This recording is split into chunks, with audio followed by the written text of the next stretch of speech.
Hi there, I'm Christine Dunbar from SpeechModification.com, and this is my Smart American Accent training.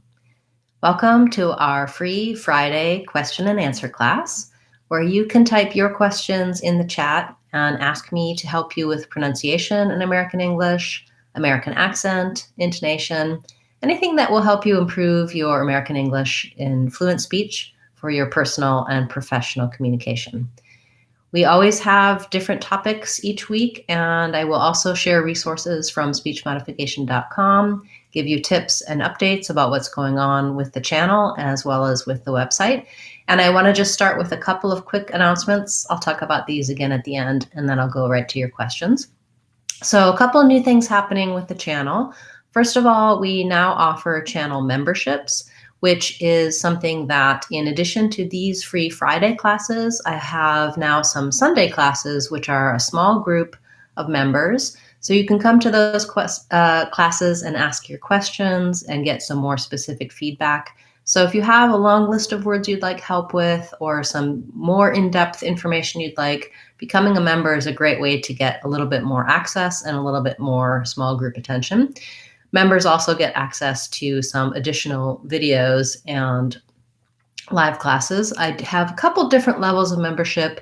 The basic membership is set at a very low monthly price, so it just helps support the channel and helps me reach out to more people with more training options.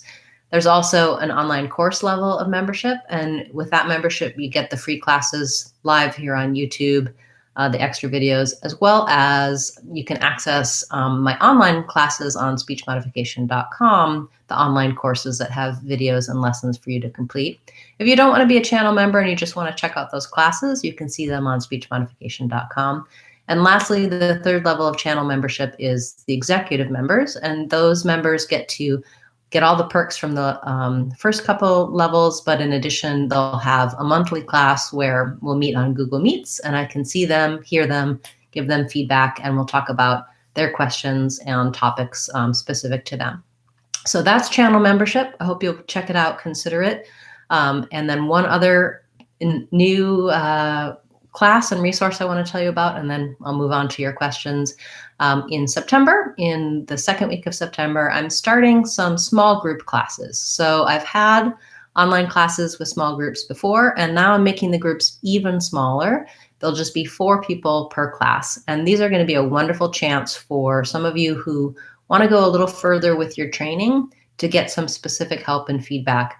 Again, we're going to meet on Google Meets so I can see you and hear you. And we'll only have 4 people in the class. So it'll be just very similar to my one-on-one training, but a lot more economical. So for those of you who want to check that out, go to SpeechModification.com and look at the group classes. You can see we'll be meeting on Wednesdays at 12:30 Seattle time, 3:30 Eastern time. Or you can also choose, there's a Saturday morning class. And if I have enough people who want to do that, I'll add additional classes at other times as well. Okay, so that's enough advertising. Thank you for listening to that. I just am excited to share these resources because I'm trying to branch out and reach more people, help you in ways that are really useful for you beyond just the regular Friday classes and the Word of the Day series. Okay, so many people here today. Wonderful to see all of you, and I'm going to start responding to your questions. Thank you for patiently waiting while I was talking about other classes and options.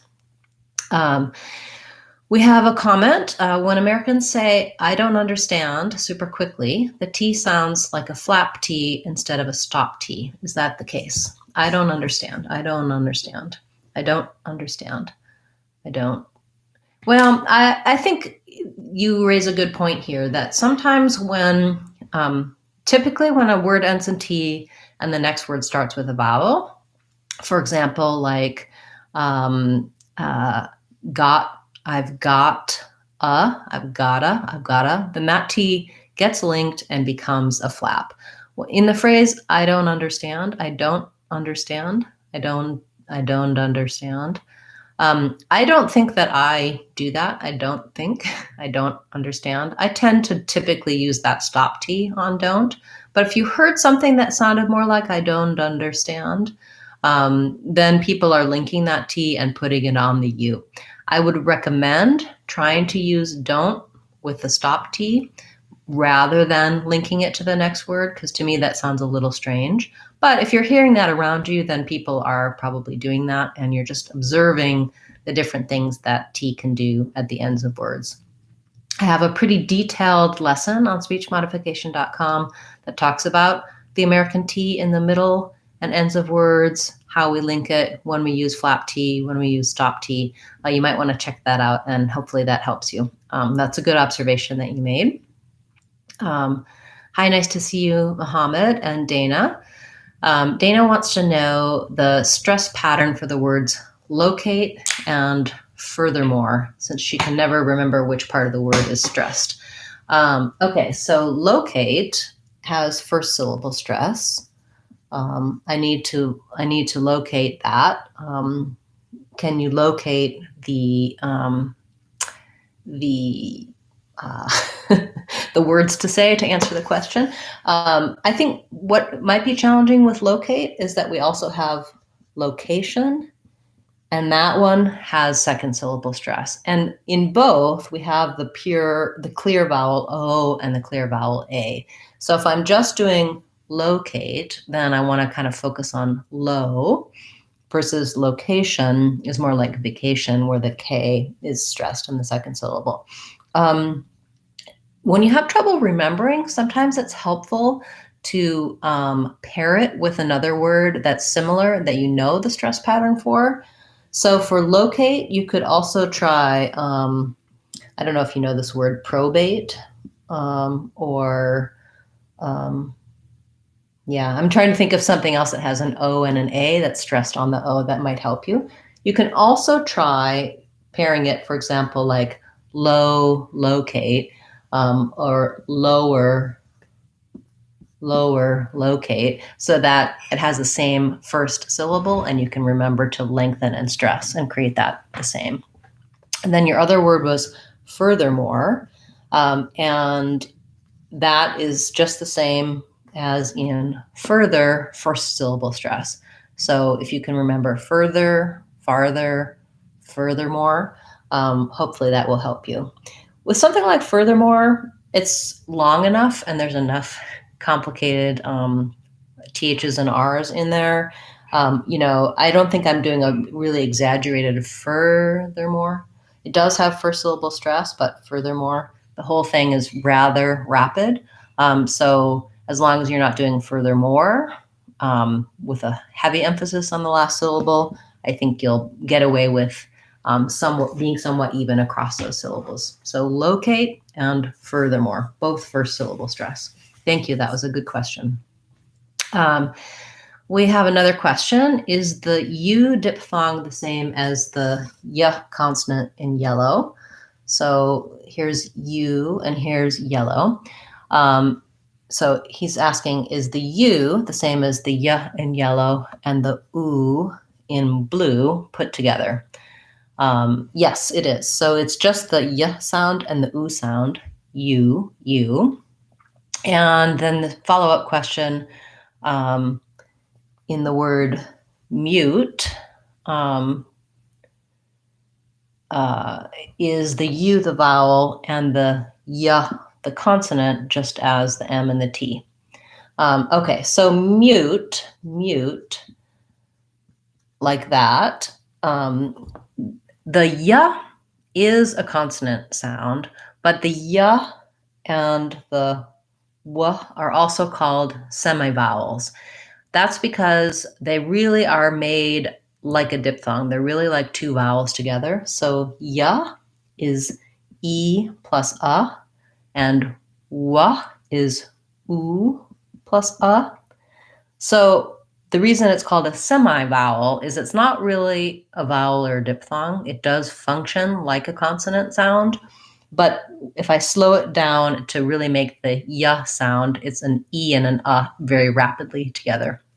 So in terms of whether or not that counts as a consonant or a vowel in the word, it's in between. It's a semivowel. So you want, if I had moot versus mute, the m, it's just a glide between all of the m, e, and then my u for mute. Hopefully that answers your question. It's a little bit challenging, but basically some of the consonant sounds have a category that's called semivowel, means we're gliding between vowels.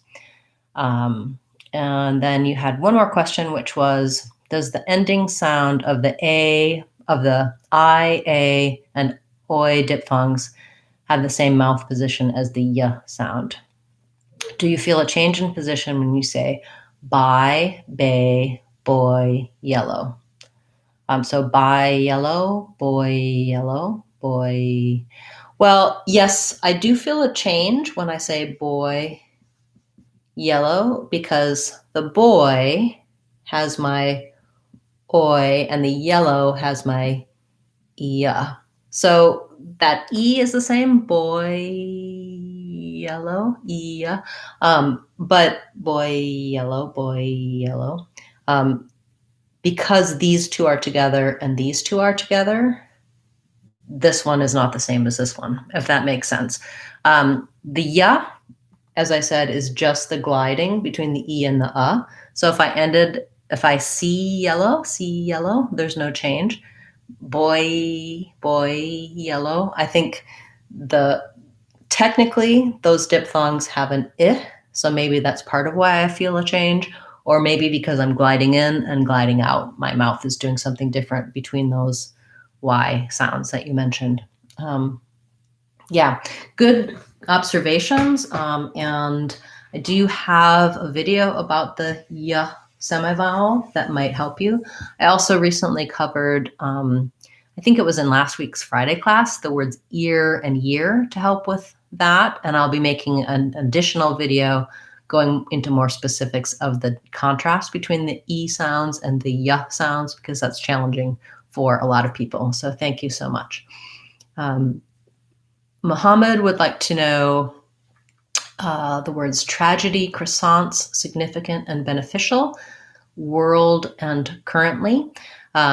So let's talk about some of your words, Mohammed, and then I will also cover some in Sunday's members class, because I hope you'll be able to attend that or watch the replay of that as well. One of the benefits of being a member is that if you have a lot of requests like Mohammed does, you can come to the Sunday class and I'll have more time to cover your words.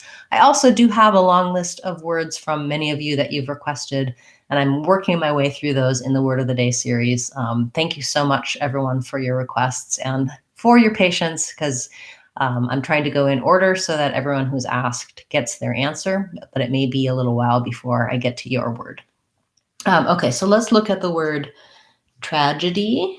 We have vowel a, we have the tr combination at the beginning, and then the letter G says the j sound in that word, so it's same as a j, and then it ends in the e sound. First syllable stress, tragedy. Not tragedy, tragedy. So we have a schwa there, and not die, but D. Tragedy, 3 syllables. Tragedy, long, short. The word croissants, I hear different pronunciations in American English. Of course, the French is croissant. Forgive my lack of, I have an accent when I speak French, obviously. Americans will say it as croissants, kind of schwa, croissant. They say that as, I guess, an ah vowel, croissants. And they say the TS, unlike the French, who may not say that plural sound. Croissants, second syllable stress. So we bring over some of the elements of the French pronunciation, and then we Americanize many French words. Someone in this morning's word of the day was asking about the word nonchalant. That's similar to croissant in the vowel sounds, and I'll make a word of the day video for that, nonchalant, as well. And Mohammed, I'll come back to your significant, beneficial, world, and currently on Sunday. I do have a video specifically for world to walk you through that, which I recommend checking out the channel page. If you use the search box on the channel page, you can type in your word, and many times I have videos about these common words. I'm also happy to send you a link so you can see where to find that.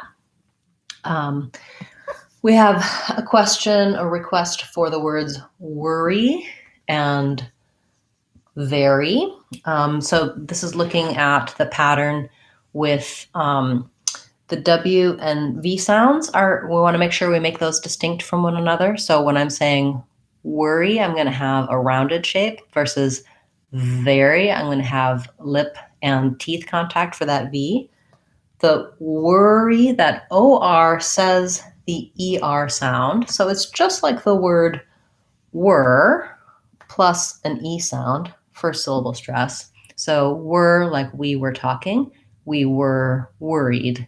And that might be actually quite a good phrase to practice worried or worry with. We were worrying, because the were is going to be the same between the two.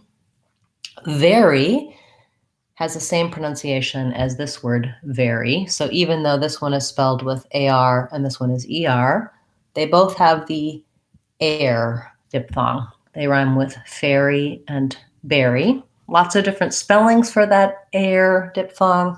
I like to write it this way. It's the A gliding into the very. When you're saying the words very or very, make sure that you use a tense E for your Y sound. I often will hear that more like vera, where the unstressed syllable becomes a little bit more of a schwa or an I sound, and you want to avoid that pattern. Even though it's not stressed, you still have a tense, clear E vowel, very. Good words. Thank you for that request. A lot of people probably have trouble with both of those words. We have someone requesting help, but not specifically what. So go ahead and tell me what it is that you're looking for, and I can try to answer your question. We have a question. Dana would like to know if I make a distinction in terms of pronunciation between drawer, like the drawer that you pull out, and drawer as person who writes the checks. So like the drawer is someone who withdraws money. I think so, yes. So a drawer, we don't typically use that if I'm talking about a person, except maybe someone who draws a picture. Then again, it's easier to say artist. But drawer would have the ah diphthong, ah, or the ah, it's not a diphthong, the ah vowel, like in law and caught, versus, so that's someone who, I'll draw a pencil here, someone who draws. As the drawer is more of an or drawer. So that's it's a really tough word. And actually that's been requested for word of the day, so I'll be covering it soon. But this one we have not really the aw sound, but the o or diphthong. So to build drawer, I would do or, and then it's like the word roar with a D. So the lion has a roar. I put it in the drawer. I think there are a number of different regional variations for the word drawer. Mine is the Midwest pronunciation, and that's pretty much what I hear in the Northwest here as well. But you may find that different regions and different US dialects will do something slightly different with drawer. It's quite hard to say. It's similar to roar and rural and plural. Some of these other words, error, order, where we have multiple R's and R diphthongs together, that tends to be challenging. So yes, a drawer and a drawer. Challenging me as always, Dana. Thank you. I appreciate your questions because you come up with the words that are difficult for native speakers to say as well as non-native speakers. And I think it's good to hear and know that not every word in English is easy to execute for a native speaker. Certainly I have the advantage of not trying to figure out what's happening, just relying on the pronunciation that I know. But I also do often look words up and look for varieties, look for that kind of information of, oh, what is it that I know and think, and what is it that research tells me, so that you can get an informed decision and informed information about your questions. So when you are asking questions in this class, and also especially word of the day classes, know that I'm spending time finding some variants, finding some helps and tips so that you know about what accent patterns might be coming up for you there, and I can help you to correct them. Oftentimes, when I have difficulty pronouncing something, it does show me something about my accent filter, how I hear, how I pronounce the challenging words for me based on my experience in my native language, speaking as one, not for me particularly. But also, there are words that are challenging because of the spelling and because of the combinations of sounds, and they affect native speakers as well as non-native speakers. Okay, so let's see. Next question from Halim is synchronization and synchronized. So let's look at your words.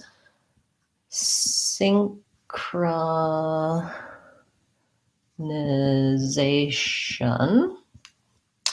So we have the stress on the second to last syllable. That's a typical pattern in longer words in American English. We have the clear A there, and then we end with our short shun, T-I-O-N. Sync, this CH says the K sound, and this Y says the I vowel plus the NG. So it's like sing or sink, the kitchen sink, sink, ra, that our O says the vowel schwa, sink, ra, na. So I'm writing those two very small because they're short and unstressed. Synchronization. We have secondary stress on the first syllable. So there's a little bit of stress there, a little bit longer. Synchronization. Synchronization. I almost forgot my Z sound. And then synchronized changes the syllable stress to the first syllable. So then it would be sing, synchronized. So we have the diphthong I here. That's long, secondary stress probably, but long, short, synchronized. The ZED says the Z sound and the D sound right together. Synchronization and synchronized. Great questions. Thank you. Okay. So let's see. We are going to look at Rahul's question for the word involved. Does it start with in or un? Involved. I say that one with the I, involved. If I said involved, you probably people will still hear it as involved, but usually when we have the letter I, the reduced vowel sound that we use is the I vowel. In other cases, at the ends of words, in other contexts, whether or not you use an I or an doesn't matter as much. But I would say with IN words like involved, I would use an I sound. Also, Rahul, just to let you know, your word of the day envelope is coming up in a few days. I'll send you a little message letting you know the link for that video, but that was one of your requests from a little while ago, and I just happened to recall that I recently made that video, and that'll be coming up for you. So thank you for that suggestion and for involved. Hi, Miguel. Nice to see you. Okay, Halim wants me to do something like plesiosynchronous, and I'm going to guess that that one is not a common word, but it's going to follow the rules of synchronous syllable stress and then adding the plesio or plesio. So I would check an online dictionary for that. That's going to be something specific. Maybe it's a scientific or technical term. Now that you've been coming to these classes for a long time, you know how to read the symbols for syllable stress and for the vowel sounds. And so use that to check it out. And hopefully you'll also find an online dictionary that will have a recording. And that's the best way to hear and repeat new words that you're working on, both for that syllable stress pattern and for the sounds that the vowels make.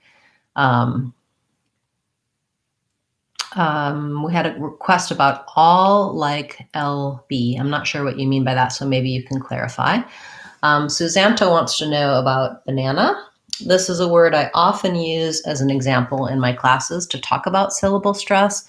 It has second syllable stress, and even though it has 3 letter A's, it has a schwa in the first syllable, sounds like ba, and is short.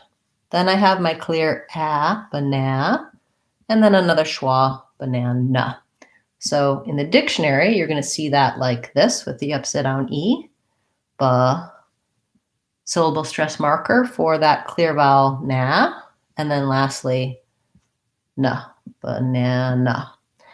So I'm often showing you the IPA and how to read what you find in the dictionary. Of course, different dictionaries use different symbol systems for marking the sounds. So learning what the system is in the dictionary that you like to use and just having a way of thinking about those sounds, anchor words and comparisons can be very helpful. I like IPA because it's used in other languages as well. So you can check in your native language which sounds are the same between English and your native language.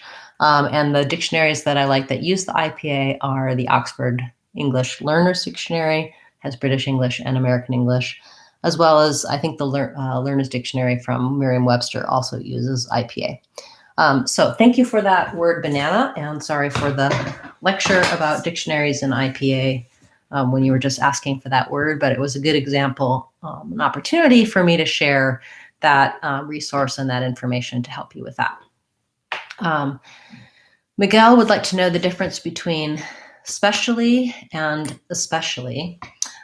Yes, so this looks at what we have for Spanish speakers is a tendency to do words that have S blends like sp, spoon, special, specially, that you don't always start on this sound. So when I'm saying specially, the way I want to work on that is making sure I have s as the first sound. I don't want any vowel sound before it. Specially, long on special, on the spe, and short on the uli, specially. And then especially still has the same syllable stress, especially, but I have the vowel first. And so I want to make sure I have the especially. Actually, it's not the vowel, sorry. I was misled by the letter E. It's the vowel, especially. It's going to be short and unstressed. So if I did or it doesn't matter so much. The difference I want is making sure I have specially and especially for those two. That's a really great example, Miguel. Thank you for sharing that, because those two, I would think for some native Spanish speakers, they're going to be pronouncing them the same, and they want to really be able to make a distinction between those two. Great. Dana wants to know about the first vowel sound in cliché. Is it a tense E or lax I? Cliché. So I say that with a relaxed I sound, but I have also heard cliché. That's a cliché. So let's use the dictionary and check. I'm guessing it's going to say that both are acceptable. And I kind of feel like if I'm saying it's cliche, it's a cliche. I don't know. I better check. So as I mentioned before, I often have to look things up myself. I like this Oxford Learner's Dictionary, but I will also sometimes check multiple dictionaries because you'll get different answers different places. And so if you're not satisfied with your first answer, you might want to check and see if you hear differences. That probably means there's more than one acceptable pronunciation, as well as different ways of regional pronunciations as well. So they're saying cliche, with the long tense E. That's a cliche. So I'll look into that between now and our members class on Sunday. Help me remember to check that. And I'll see if you can also say cliche. I think why I might be doing that is that with the stress on shay, I have a tendency to reduce that first vowel. And maybe I shouldn't. Maybe I should be focused on staying tense, cliche. Great question. Thank you. Okay. So Susanto was saying that she intentionally chose the word banana because of the struggle with the vowel schwa. I would say that looking at longer words, the very common longer words, is a great way to tackle that schwa and to look at getting more relaxed and being able to do that sound in multisyllabic words. I do have in my free practice on SpeechModification.com some lessons that talk about some of the most common words with the schwa. So I'm going to say, I'll also suggest for you to go here to the free practice and go to the online practice free trial. And what I would type in is you could type in schwa and get lessons about that. You might also want to type in syllable. Syllable. And you'll see videos and lessons talking about syllable stress. And so, for example, let's look at this one that talks about syllable stress. And you'll see I have some links with a lot of word lists to tell you about which words have first syllable, which have second syllable stress. And that helps you practice getting that schwa in the unstressed syllable, which is really a big part of pronunciation and intonation both. Okay, so we have a question about the word three. So I do have a video which I'm going to recommend for you, which talks about the words three and throw and through, because that THR combination is challenging. What I'm going to recommend is the tip I give in that video is starting with the R part of the word. So pull your tongue back into that American R position and try re. Once you can do that, then you want to add the TH and be thinking of that R. So my tongue is ready to do the R, and the tip of my tongue just sneaks forward a little bit to do that TH. So I'm going to do re, three. Because if I start with my TH, three, it's a lot of movement and challenge to go from the TH to the R. If I start with the R, re, three, then my tongue is more motorically ready to do that R sound and put that sequence together. And then again, doing words like through, three, threat, etc. Other THR words will help you with that word three as well. If you're looking and trying to find a video on my channel and you can't find it, leave a comment on any of my videos asking me your question, and I'll send you the direct link so you can get that video as well. And Mohammed wants to know the link for the dictionary, which I prefer. If you go on SpeechModification.com, Mohammed, or on the online course, I know you're one of our online course members and you have the 6-week course, or you're one of our members and you also have our 6-week course, you can check on SpeechModification.com, just type in dictionary in the search box. My lessons that recommend the dictionary, the Oxford Learners Dictionary, will show up. Here's one talking about using online dictionaries. So the Oxford Learners Dictionary, you might want to make sure you have learnersdictionaries.com. I also like, there's some other links here that will help you with using the online dictionary. Thank you for that request. We have a request for the word automatically, and that's something that we've covered in our Word of the Day series. So because I see that we're running short on time, I'm going to refer you to going to the playlist for Word of the Day or typing in automatically on the search box, and you'll see that video breaking that down for you. And then we have a request for some names. So we'll do those because I think names are pretty tricky. It's useful to hear a native speaker say them. So her request is for the names David, Edward, Lincoln, and Robert. So first, David, that's my brother's name. Sounds just like day and then vid with a relaxed I, first syllable stress. So I would write it that way, David. Edward, we have ed, the red tent vowel, Edward, first syllable stress as well. The W-A-R-D sounds like word, Edward, word, like the word were plus D. It's actually the same as the word W-O-R-D, Edward. Then we have Lincoln. Lincoln. Again, spelling is kind of strange on this one. The lin is actually like this, ling with the NG sound. And then this C-O-L-N just sounds like a K and an N, Lincoln. Can a little bit of a schwa in there maybe, but going right from the K to the N as much as possible. Lincoln, first syllable stress. And then lastly, Robert, we have an first syllable stress and it sounds like ah, vowel ah, and then we have the plus a T, Robert. So all of those have first syllable stress. David, Edward, Lincoln, and Robert.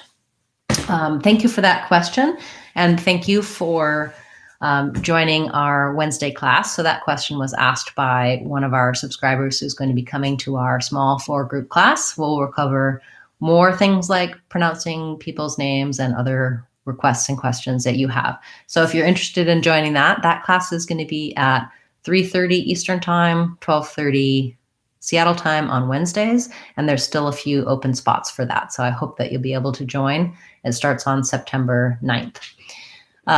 Great. We have a question for reinfection. This is a topic that's unfortunately on many of our lips these days, being worried about infection and reinfection. So let's look at infection first, because it'll help us with reinfection. So infection has second syllable stress on the fec. We have an unstressed in. It's vowel eh, like in red tent. Infection. I think we pretty much say that with a K and an SH sound. And this TION has a little bit of a schwa vowel un, but we go almost from the SH right to the N, shun. Infection. And then reinfection, we may do some secondary stress on the reinfection. The primary stress is still on the fec, but this RE prefix in this word sounds like a tense E, reinfection. Infection and reinfection. And hopefully lack of infection for all of us taking our precautions and keeping ourselves safe in this difficult time. Okay. We also had a question on spelling sprawling, and you spelled that correctly. Great. Let's do one more word, and then we're going to wrap up for today because we've gone a little bit long today. Thank you for sticking with me and waiting patiently for me to be able to get to your question. So internet, I can say the T in this word, internet, with a pronounced real T, released air. But a lot of Americans are going to say that with basically leaving that T out, internet.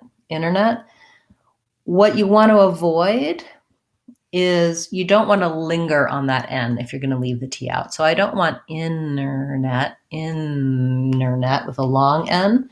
As long as I'm short, I can leave that T off and it sounds more like internet. Or if I'm not comfortable with that, I can also say internet, and that'll sound accurate as well. Americans will do a mix of internet and internet. Same with some other words with NT, like Santa Barbara or international. It's okay to do the T. If you do the T, it has a little puff of air, little release, internet. Great. Okay, I was saying that was the last one, but I see one more request, so I'll finish up with the word mutual. And we had the word mute at the beginning. Mutual has the same U sound, mu. This T says the CH sound, mutual, and then we have a dark L with a schwa. If I were to write that mutual, first syllable stress, to rewrite that with spelling that makes more sense and matches the vowels, I would say Sounds like an M with the word U. Mew, that part's long. Then chew, like I chew my food. And then ul with a dark L, which we talked about also earlier in this class. So mutual, mutual satisfaction. Hopefully that was helpful for you. Thanks so much, everyone, for attending class today and for your wonderful questions.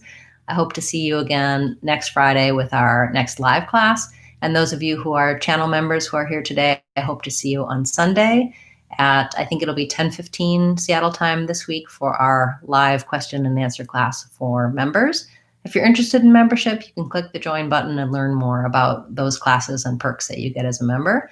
If you haven't yet subscribed to the channel, I recommend doing that as well, because you can get more information, see my videos and uploads on your homepage, and YouTube will show you my content more. YouTube has stopped sending you an email when I have a new upload or new premiere. I read about that and they said people weren't using those emails to find content. So if you feel like you haven't seen my content coming your way, use your subscriptions feed to see what's happening, and also know that we are here every Friday at this same time and every morning at 9:30 Seattle time with the Word of the Day videos. So I have been very consistent with the times for the live classes and for the new uploads. You can also just go to YouTube, my channel page, Speech Modification Seattle, and catch up on past classes that you've missed. But it's wonderful to see so many of you here live, because I get to hear /read your questions and answer them live. Thanks so much for being a part of the channel, and I look forward to seeing you again tomorrow with our next Word of the Day class. I'm Christine Dunbar from SpeechModification.com. Remember, if you want to sound American, you can do it. SpeechModification.com. Bye, guys. Thank you.